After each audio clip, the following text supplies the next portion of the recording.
Boa noite, amigos que nos acompanham através das nossas redes sociais.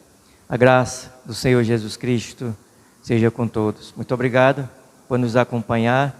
Incentive outros a acompanhar os estudos de quartas-feiras.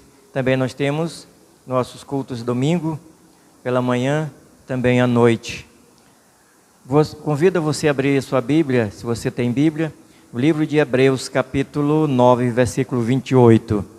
Hebreus, capítulo 9, versículo 28, e assim diz as Sagradas Escrituras.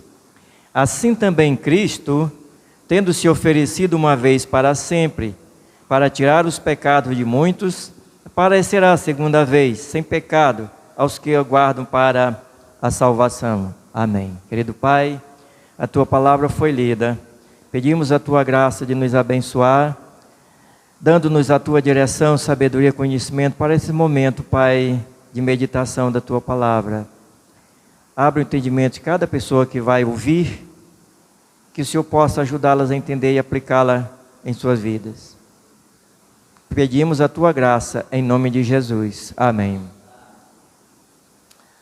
A comunhão do crente com Deus e com os santos em Cristo Jesus é eterna.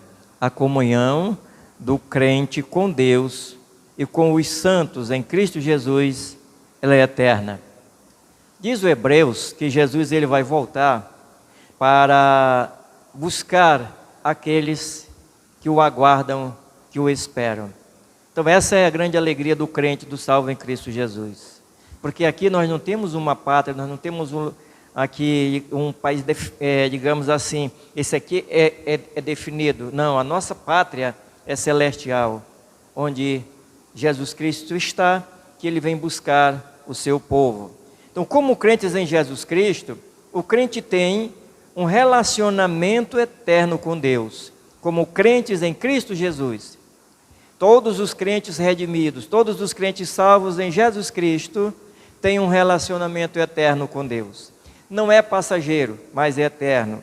A Bíblia nos mostra.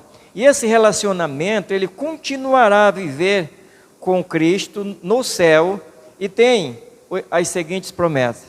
O relacionamento começa aqui, continua nos céus, né? Não termina.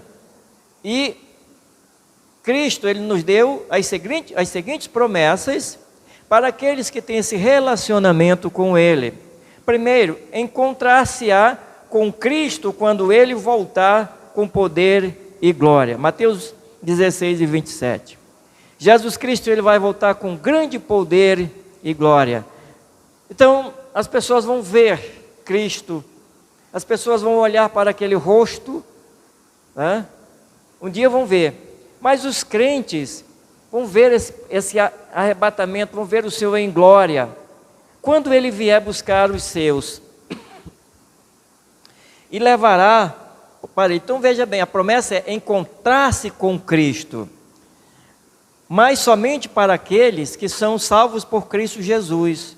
Não é qualquer um que diz assim, não, eu sou crente, eu sou cristão. Não, é aquele que foi lavado pelo sangue de Cristo, que é um crente genuinamente, que foi transformado e lavado pelo sangue de Jesus Cristo.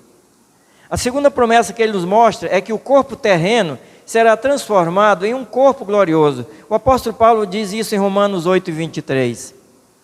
Ele diz que esse corpo glorioso é um corpo sem pecado, porque esse corpo aqui que nós habitamos, que nós temos ainda até o momento, ele é um corpo pecaminoso, é um corpo em que o pecado domina, o pecado habita nele. Por isso que nós pecamos, por isso que nós falhamos. O crente, ele é um pecador redimido, mas não está isento do pecado ainda. Por isso que o crente falha.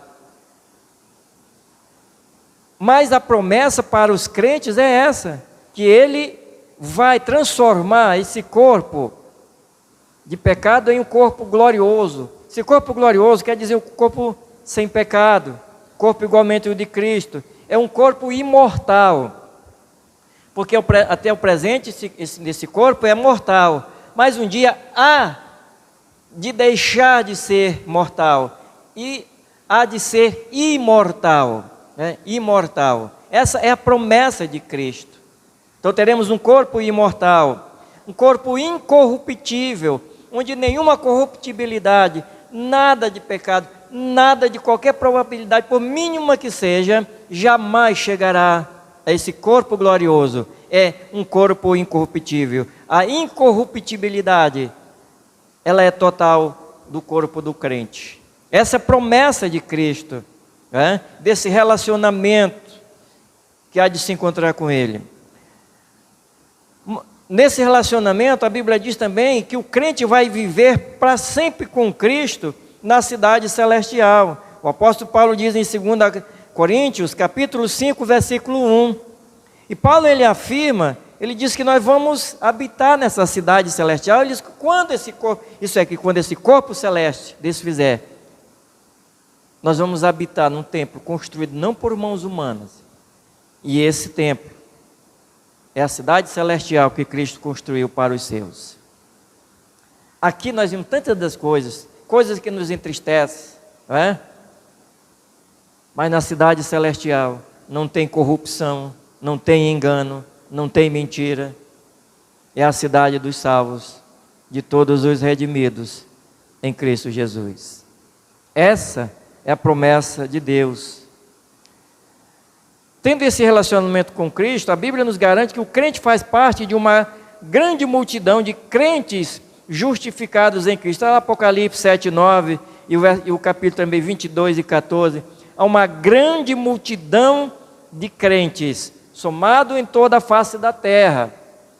É uma grande multidão daqueles que foram lavados pelo sangue de Cristo.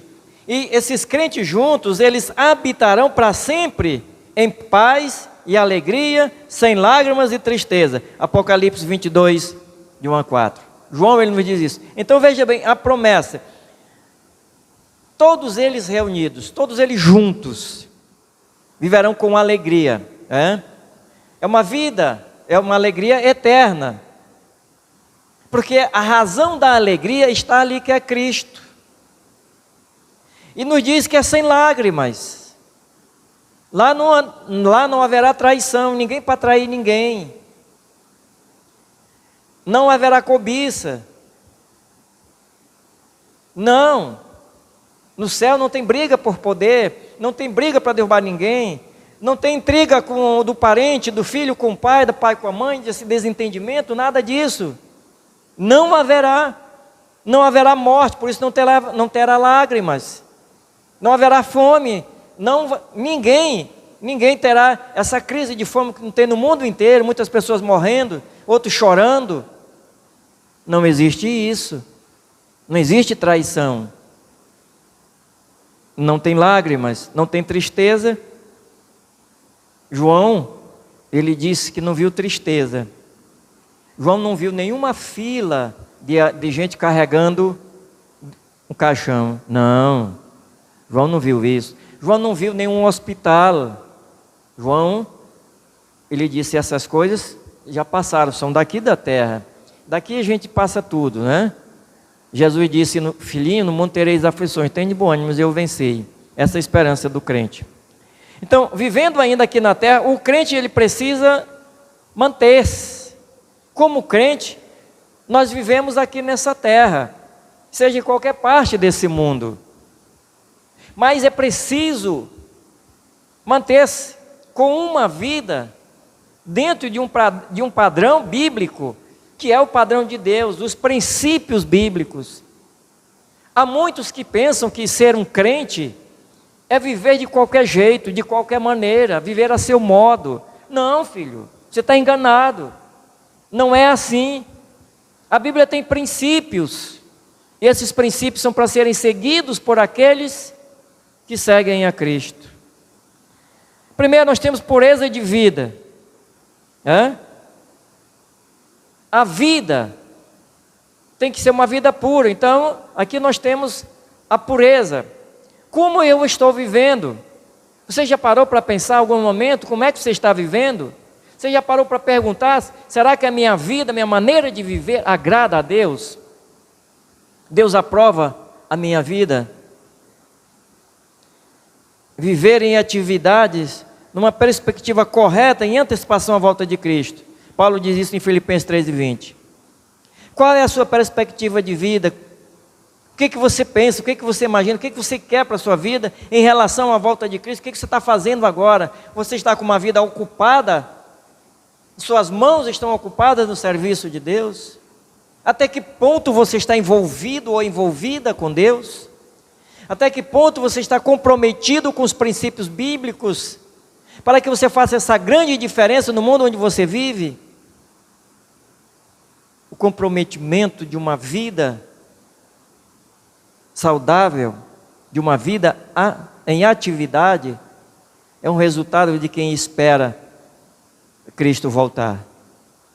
É um resultado daquele que tem certeza que aquele que prometeu não falhará. A Bíblia está dizendo, não falhará. Por isso nós estamos esperando. E a Bíblia diz que, vivendo aqui, nós temos que ser cuidadosos no viver e aproveitando bem o tempo. Paulo diz isso em Efésios 5, 15 e 16. Viver com cuidado, né? Ter cuidado por onde eu ando, como eu ando. Cuidado para que eu não venha cair, tropeçar e envergonhar o nome de Cristo. Cuidado para que eu não saia do padrão de Cristo e não venha adaptar outro padrão na minha vida, a não ser o padrão de Cristo. Esse é o cuidado. Jesus disse, orai sem cessar para que não caies em tentação. Então há momentos da vida que as pressões elas chegam para querer nos tirar desse padrão, nos tirar do caminho do Senhor. Se nós descuidarmos do nosso viver, é fácil você sair dos padrões bíblicos. É muito fácil.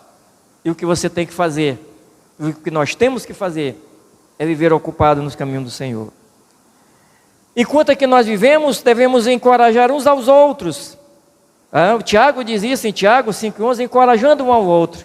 É juntos esse corpo espiritual de Cristo, cada um encorajando o outro irmão, que às vezes um está passando por um problema difícil, um está desanimado e um anima o outro.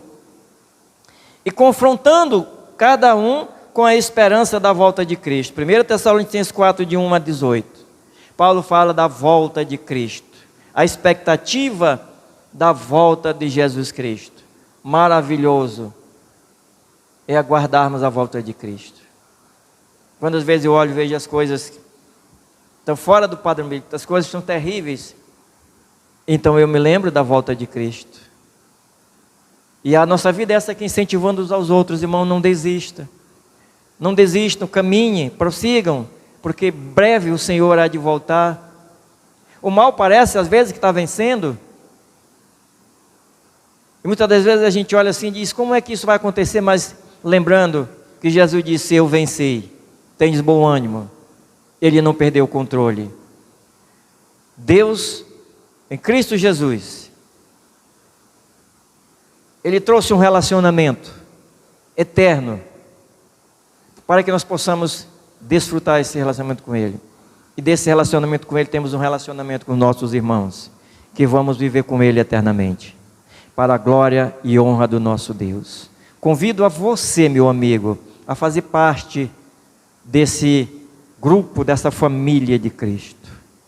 Fazer parte desse relacionamento com Deus, com os crentes em Cristo Jesus. Em breve isso aqui, tudo vai findar. Cristo nos preparou um lugar e Ele vai voltar. Ele vem nos buscar. Amém.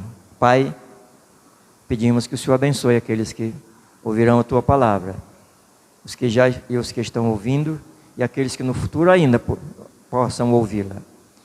Meditem na Tua palavra e apliquem suas vidas.